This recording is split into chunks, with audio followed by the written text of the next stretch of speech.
Complaining. Do you know anybody that complains a lot? Do you know anybody that complains so much it just seems that no matter what happens in life, they're just never going to be happy? Like maybe they could win the lottery and, well, they complain about the fact that it was only 5 million instead of 7 million. Yeah, I think each of us know some people like that, don't we? Complaining.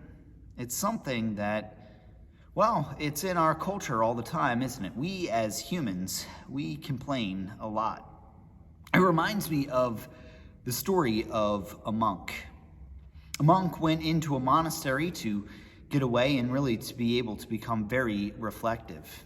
And what wound up happening was he took a vow of silence for 10 years.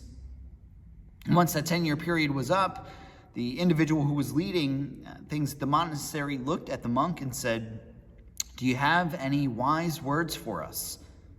The monk just looked and said, "Food, bad." Well, then he took another 10 years of silence. After the 10 years were up, he was asked, "Any wise words for us?" "Bed, bad." Well, then the monk took another 10 years of silence, and he was asked a third time, "Any wise words?" After 30 years of pretty much silence, he just said, "I quit."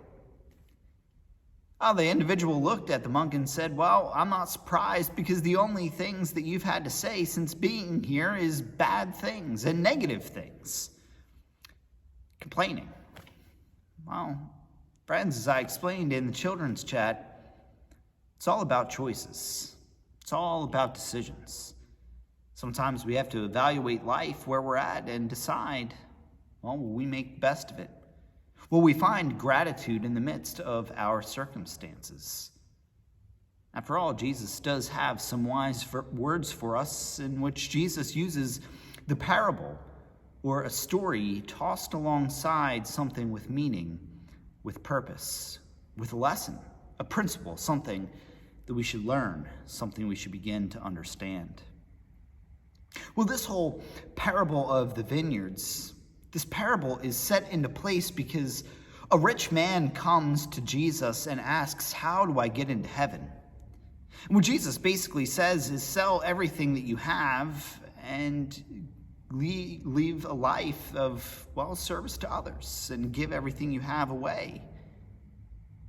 And the rich man walks away dejected, and Jesus just simply looks around to those who are watching and listening and just says it's very hard for individuals to give things away. And Jesus then talks about that the first shall be last and the last shall be first. People may have been perplexed. They may not have understood exactly what Jesus was talking about when he meant that. And so Jesus then gives us this parable, this story about laborers in the vineyard. So the story is set up that basically this worker goes out and he finds people at 5 separate times. At 6 a.m., at 9 a.m., at noon, at 3 p.m., and at 5 p.m. They all work as hard as they can for the period of time that they wrap up, which is likely 6 or 7 p.m. because it's sunset. And at the end of the day, those that were hired at 5 p.m. are first in line, and they're given a full day's wage. And those that were hired first at 6 a.m., well, they're paid last and given the exact same wage. Well, those at the end, they are griping and they're complaining, and they complain to the owner of the property and they say, "How could you do this to us? How could you pay those individuals the same as us?"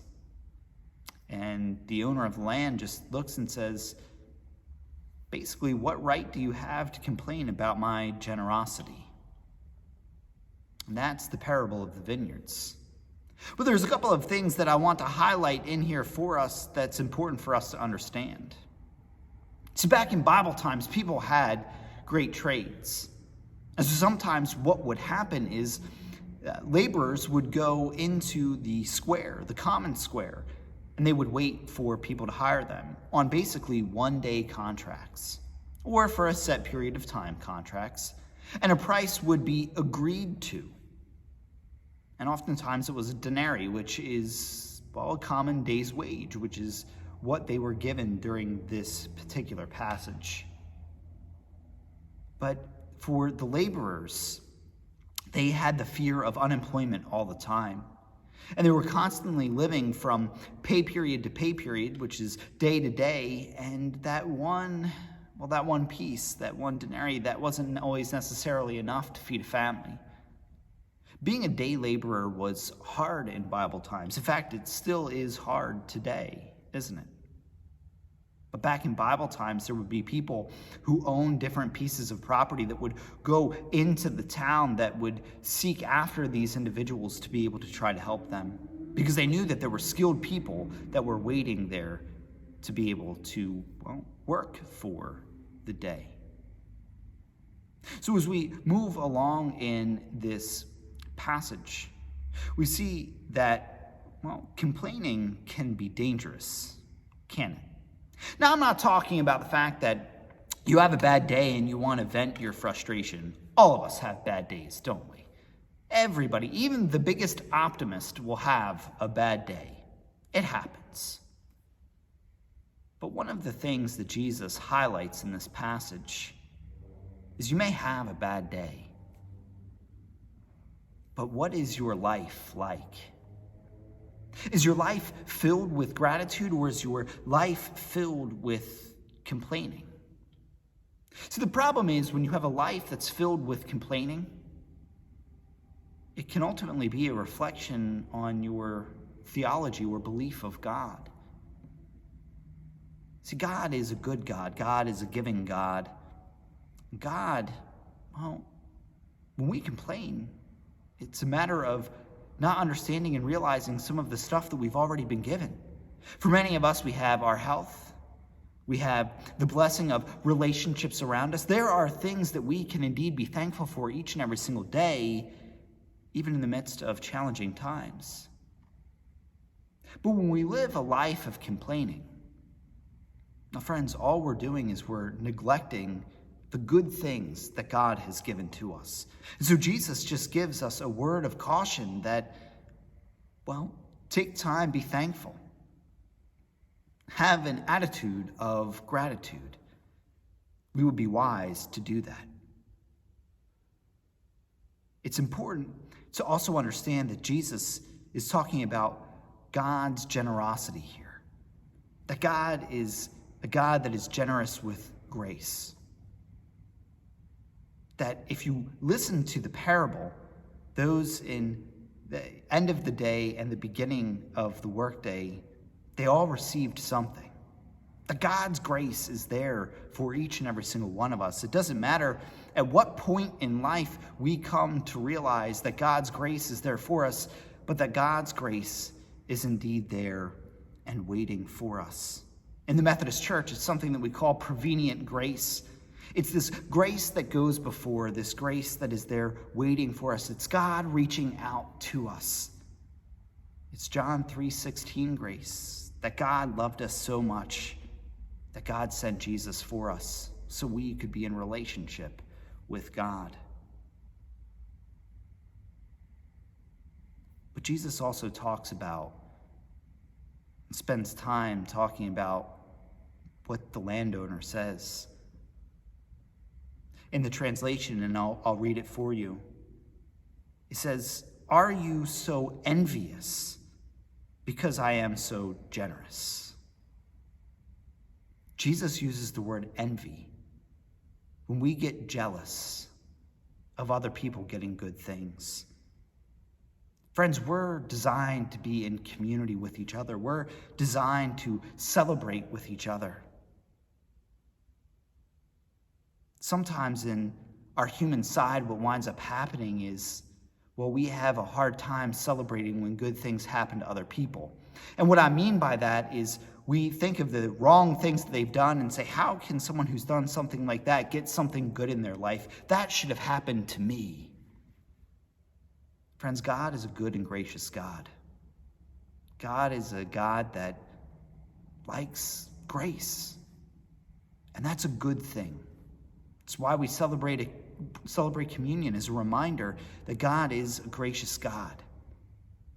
If God is gracious in our lives and we experience that grace, it's important that other people experience that grace, experience blessing as well. It's not right for us to keep it all for ourselves or just want it for all of ourselves. We're called to walk with others in the hard times and the good times. We're called to celebrate with others. And that's another reminder that Jesus offers up in this parable. And the last part is, and circling back to something we've spent time talking about during the series, is it's ultimately not our place to judge, that it's a God-sized job. But what is our job? Well, we talked about with the seeds, weeds, and dirt. It's to be seeds that are planted, to be able to grow fruit. And one of those things is joy for other people when they experience good things. Our job is to communicate God's love and the fact that God is a good God, that God is a gracious God. And not just with our words, but also with our actions. So other people can see what God's love, grace, and goodness look like. So they can begin to understand exactly what that looks like potentially in their lives. So friends, we have to learn to start being content. We have to learn by starting to realize that God has already worked in our lives, that God has indeed already blessed our lives. Because when we begin to realize that, when we have that attitude of gratitude, well, friends, that's when we can really begin to let the light of and love of Christ begin to shine. I want to close with a story about William Randolph Hearst. William Randolph Hearst, you may not have heard of him, you may have, was a very wealthy individual. He was a very, very wealthy individual. He owned a newspaper and was able to sell it. But he was such a wealthy individual, and he loved to collect things. And he loved in particular to collect art. In fact, he loved it so much that he had a house that was pretty much just dedicated to the art that he collected. Could you imagine being able to do that? Just think for one moment. Wild. But William, he found something that he really wanted. He wanted this piece of artwork so desperately. So what he did was he went and he approached his art collector to go and find this one piece that he wanted so desperately. And he told him, I don't care the cost. I don't care what you have to do or where you have to go and get this. I want this object obtained, and I want to be able to showcase it in my home. Well, in about a week or so later, the art individual calls William, just simply says, well, sir, I have good news. I have found the item, and it won't cost anything. William is so happy, he can't believe it. And so he says, how is this even possible? This item that is so rare, this item that I want so bad, how is it that it won't cost anything? And the individual that William had sent out just simply said, well, sir, it's sitting right now in your warehouse collecting dust. Yikes. Friends, that's the problem when we aren't content. When we live a life of complaint, we can't see what is already around us. We can't see what we've already been blessed with. The parable of the vineyards and the workers, it's about God's grace. That God is a gracious God, that God is a good God, that God is a God that extends grace for all. But it's also a parable about our hearts and where our hearts are today. Take inventory, much like William should have done. Take inventory of your heart and ask yourself honestly if you find yourself like those workers at the end of the line, where after the day's work they griped and complained. They didn't look at, the wage that they had in their hand that they had worked for. They were so concerned about everyone else, they didn't see themselves. Friends, we worship a good and gracious God. May we be a people that go this week and seek wisdom in having an attitude of gratitude in a world filled with complaints. Amen.